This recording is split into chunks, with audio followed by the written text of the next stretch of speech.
RSS के तोता है, किसकी बात कर रहे हैं आप, जीतन राम मांझी या चिराग पासवान? बिहार ही ने देश के दलित बुझ चुके हैं कि हमारा रक्षक नहीं हमारा भक्षक है। चिराग जी अम्बेडकरवादी कभी हो ही नहीं सकते। इनकी राजनीतिक औकात है तो अकेले लड़के दिखा ना दो भाई। आप चैलेंज कर रहे हैं? मैं चैलेंज कर रहा हूँ। चिराग जी से पूछे ना कि राज्यसभा में और विधान परिषद में अभी तक हमारा रिजर्वेशन क्यों नहीं है। चिराग जी से पूछे ना कि अभी हमें न्यायपालिका में अभी तक आरक्षण क्यों नहीं मिला। जिस तरह मांझी जी जब बोले थे कि मुझे रिजर्वेशन नहीं चाहिए था, आज फिर दलित के नाम पर, दलित कोटा के नाम पर आज केंद्रीय मंत्री बने बैठे हैं। यहाँ की जो नरभक्षी सरकार है, इन्हें न मतलब दलितों से है, ये तो दलित की एक नंबर दुश्मन है ये। देखिए, आज जो है पूरे भारत वर्ष में एससी एसटी आरक्षण वर्गीकरण को लेकर धरना प्रदर्शन किया गया था। पूरे भारत को बंद किया गया था, जिसके दौरान अगर हम बिहार की बात कर ले तो बिहार के पटना में डाक बंगला चौराहा पे दलित समाज के लोग, चाहे वो भीम आर्मी हो, चाहे वो बहुजन समाजवादी पार्टी के लोग हो, चाहे वो अन्य विपक्षी दल हो, सभी धरना देते हुए नजर आए। इस दौरान पटना में लाठीचार्ज हुआ। लाठीचार्ज में कई सारे लोगों को चोटें भी आई और 3-4 लोगों की गिरफ्तारी भी हो गई है।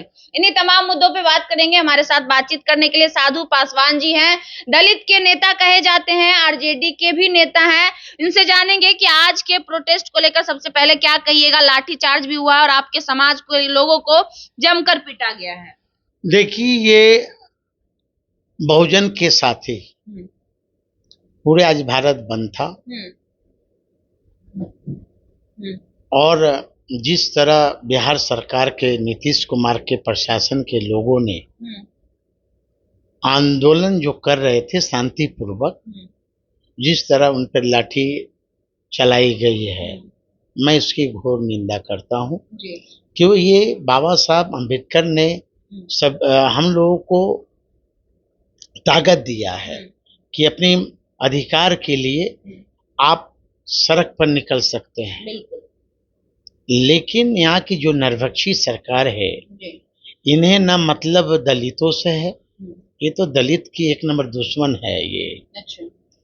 आप देखे होंगे कि पिछले बार भी चौकीदार दफादार जो अपनी मांगों को लेकर सड़क पर उतरे थे, चाहे युवा हो और चाहे हमारे शिक्षक कर्मचारी हो, ये वार्तालाप नहीं करते हैं, ये सिर्फ लाठी से, गोली से। बिल्कुल, पिछली बार भी लाठीचार्ज, पिछले बार भी। तो मैं इसकी निंदा करता हूँ जी। और आज का जो बंद रहा वो सफल रहा जी। अच्छा, क्या लगता है इससे भारत सरकार पर कोई असर पड़ेगा? आपके ही समाज के दो बड़े बड़े लीडर हैं, केंद्रीय मंत्री बने हुए हैं, आखिर उसके बावजूद भी आप लोगों पे अत्याचार क्यों हो रहा है? देखिए, ताकत बहुत बड़ी चीज होती है। ताकत के सामने अच्छे अच्छे लोगों को झुकना पड़ता है। अच्छा। और जहां तक आपने सवाल किया कि जो कथाकथित जो दलित लीडर हैं, जो अभी केंद्र में मंत्री बन बैठे हैं और आरएसएस के जो तोता कहिए, पोसौ तोता। अच्छा, आरएसएस के तोता है, किसकी बात कर रहे हैं आप, जीतन राम मांझी या चिराग पासवान? मैं दोनों नेताओं की मैं बात बोल रहा हूँ। ये बहुजनों की बात नहीं करते, ये पूंजीपतियों की बात करने वाले लोग हैं। चिराग पासवान तो लगातार पक्ष में दे रहे हैं बयान। वो कह रहे हैं कि आरक्षण के हित को ध्यान में रखते हुए कोई भी बिल पास किया जाना चाहिए। मैं तो वही कह रहा हूँ ना कि चिराग जी को लोग अभी समझा नहीं है। अच्छा। मैं खासकर बहुजनों से मैं अपील भी करूंगा, किसी व्यक्ति को चेहरा से मत जाओ, बल्कि उनके दिल से जानो। अच्छा। कि कौन आपका रक्षक है और कौन आपका भक्षक है। अच्छा। जीतन मांझी जी का बयान आया था कुछ दिन पहले कि मुझे रिजर्वेशन नहीं चाहिए, मुझे आरक्षण नहीं चाहिए। आज जीतन मांझी जी जो लोकसभा से जो जीते हैं गया से, वो रिजर्व सीट है, बिल्कुल आरक्षित सीट है। मैं कथनी और करनी में उनको नहीं बुझ, क्या कहते हैं क्या करते हैं, फर्क है कथनी और करनी। हाँ, फर्क है जी। और जितना मांझी जी जब बोले थे कि मुझे रिजर्वेशन नहीं चाहिए था, आज फिर दलित के नाम पर, दलित कोटा के नाम पर आज केंद्रीय मंत्री बने बैठे हैं। और क्या, और दूसरी तरफ कथाकथित एक दलित के नेता हैं चिराग जी, उनका भी बयान आया था कि संपन्न दलित आरक्षण छोड़ दो। तो आज यही दोनों नेताओं का बयान से आज संज्ञान लिया कोर्ट ने कि कानून तो अंधा है, कानून तो अंधा मतलब है। आप कहना चाह रहे हैं कि इन दलित नेताओं ने ये करवाया है वर्गीकरण? निश्चित तौर पर ये दोनों का बयान ही जब आया हाँ। कि अब मुझे आरक्षण की जरूरत नहीं है, मैं तो संपन्न हो गया हूँ। एक का दूसरे चिराग जी का बयान आता है कि मैं संपन्न दलित आरक्षण छोड़ दो। तो आज कोर्ट ने संज्ञान लिया तो भी भाई ये दोनों कोई चिराग जी को मिर्ची क्यों लग रही है? आप केंद्र लगेगी नहीं, वो अपने दलित समाज से मोहब्बत करते हैं, प्यार करते हैं, संवेदना है उनको उससे। आज मोहब्बत रहता खासकर दलितों के प्रति तो सड़क पर नहीं उतरे होते। अच्छा। खाली लंबा चौड़ा भाषण दे रहे हैं, मतलब लड़े सिपाही नाम होवे हवलदार, मार खाए सिपाही और नाम होवे हवलदार। तो उनके दलित समाज के लोग उनसे प्यार करते हैं तब तो उनको नेता बनाया है। उनकी भूल है। अच्छा। उनकी बहुत बड़ी भूल है। बिहार ही ने देश के दलित बुझ चुके हैं कि हमारा रक्षक नहीं हमारा भक्षक है। जो व्यक्ति हमारे हित की नहीं बात करेगा और हित की बात करेगा, जो व्यक्ति कहे संपन्न दलित आरक्षण छोड़ दो, जो व्यक्ति आज तक आजादी के 78 साल होने को चले, तो चिराग जी से पूछिए ना कि अभी तक एससी एसटी के लिए अभी तक जुडिशियल में आरक्षण क्यों नहीं है।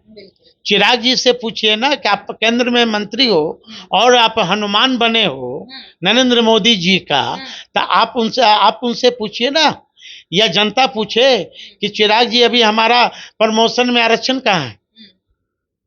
चिराग जी से पूछिए ना कि अभी हमें न्यायपालिका में अभी तक आरक्षण क्यों नहीं मिला।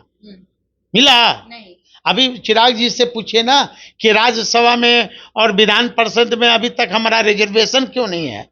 चिराग जी से पूछिए ना कि जो केंद्र में जो भी सरकारी संस्थाएं थी वो आज प्राइवेट निजीकरण हो रहे हैं। तो जब आरक्षण, जब हमारा सरकारी संस्थाएं ही निजीकरण हो रहे हैं, जब निजी क्षेत्र में आरक्षण नहीं है, तो चिराग जी क्या करेंगे? डफली बजाएंगे हैं? चिराग जी, मैं तो आपके चैनल के माध्यम से मैं खासकर बहुजनों को मैं बता देना चाहता हूं कि चिराग जी अम्बेडकरवादी कभी हो ही नहीं सकते हैं। कैसे नहीं हो सकते हैं? रामविलास पासवान के बेटे हैं। रामविलास पासवान हमेशा से अम्बेडकरवादी रहे हैं, दलितों के हित में काम किए हैं, वो भी उनके कमान को संभाल के आगे ले जा रहे हैं। आज अम्बेडकरवादी होते तो आज ये आरएसएस के संविधान पर ये नहीं चलते। कौन आरएसएस के संविधान पे चल रहा है? और कौन? जो चिराग पासवान विरोध कर रहे हैं उनका। कैसा भी गुड़ खा रहे हैं, गुलगुले से परहेज है। आप केंद्र में मंत्री हो, आप कहते हो कि नरेंद्र मोदी जी हमें सबसे ज्यादा प्यार करते हैं और हमारी बातों को सुनते हैं, तो आप जो रिजर्वेशन है इसको अनुसूचित जाति में शामिल कर न दो, नौवीं सूची में, नौवीं सूची में शामिल कर दो। हाँ, आप कैबिनेट मिनिस्टर है हो, तो आप फिर रिपटिशन क्यों कर रहे हो कोर्ट में? केंद्र कैबिनेट से पास करवाओ ना, होना चाहिए कि नहीं? तो अब वही तो मैं कर रहा हूँ, गुड़ खा रहे हैं गुलगुले से परहेज, चित भी मेरी पट भी मेरी। ये कभी मतलब आप कहना चाह रहे हैं कि वो पब्लिक को बरगला रहे हैं? निश्चित तौर पर समाज को सावधान हो जाना चाहिए।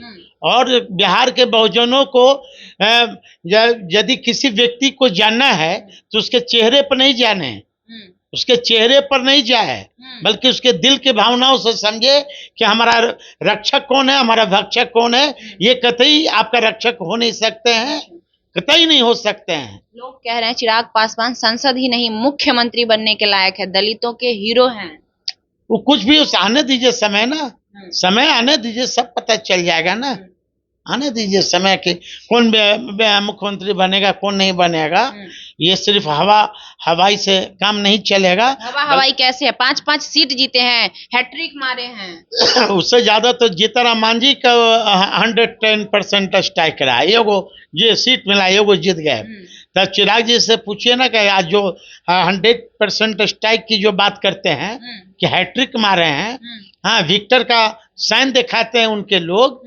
जरा पूछ न लीजिए कि जो कुशेश्वर स्थान में उपचुनाव हुए थे, इनके संसदीय क्षेत्र तारापुर जमुई में, वहां जमानत जब्त हो गई।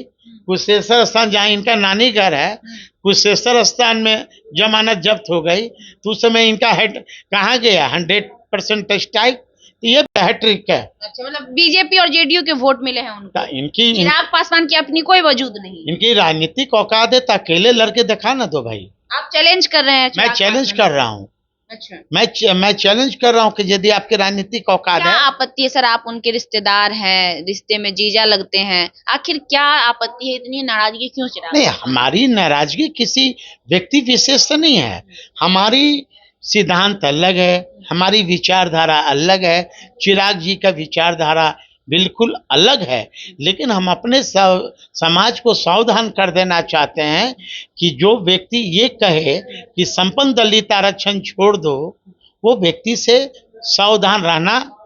सर, लोग किस पे भरोसा करें? एक ही परिवार के दो व्यक्ति के बोल अलग अलग है। एक व्यक्ति कह रहे हैं मोदी जी अच्छे हैं और एक व्यक्ति कह रहे हैं मोदी जी अच्छे नहीं है। वो कह रहे हैं वो आरक्षण जो हुआ है उसके साथ है और आप खिलाफ है। तो लोग भरोसा किस पे करें? आप दोनों तो हैं ही एक ही परिवार के। एक परिवार के रहना कोई बुरी बात नहीं है, लेकिन हमारी विचारधारा बाबा साहब अम्बेडकर के संविधान के साथ है। वो भी तो कहते हैं कि हम मानते हैं बाबा। कहाँ से मानते हैं भाई? वो वही तो मैं पूछ रहा हूँ, कहाँ से मानते हैं? दिन रात तो आप कहाँ जा देखते हैं? देखते हैं ना। सिक्का चंदन लगा 1 किलोमीटर बद्धी बंधे रहेंगे, काला पीला हरा, हाँ, पैर में बद्धी बांधते हैं। तो ये सब अम्बेडकरवादी थोड़े हो सकते हैं। ये सब जनता को, बिहार के बहुजनों को, देश के बहुजनों को ये अंधकार में रखे हुए हैं सब। अभी भी हमारे लोगों को सतर्क हो जानी चाहिए। अभी भी हमारे लोगों को सतर्क होने की आवश्यकता है। ये जो दलित होने का ढोंग कर रहे हैं, असल में ये अम्बेडकरवादी हैं ही नहीं, ये आरएसएस संघ के तोता हैं, ऐसा कहना है। हमारे साथ साधु पासवान हैं। चिराग पासवान को लेकर साधु पासवान का ऐसा कहना है। बाकी इनकी तमाम बातों पर आप क्या प्रतिक्रिया रखते हैं? और आज जो भारत बंदी हुआ है आरक्षण को लेकर, आरक्षण में वर्गीकरण को लेकर, इस पर आपकी क्या प्रतिक्रिया है? क्या वाकई आरक्षण में वर्गीकरण होना उचित है या नहीं है? तमाम चीजें को लेकर आपकी क्या सोच है, हमें कमेंट बॉक्स में जरूर दीजिएगा। बहरहाल आप लाइव लोग न्यूज देख रहे थे। मेरा नाम खुशबू रॉय है। बहुत बहुत धन्यवाद।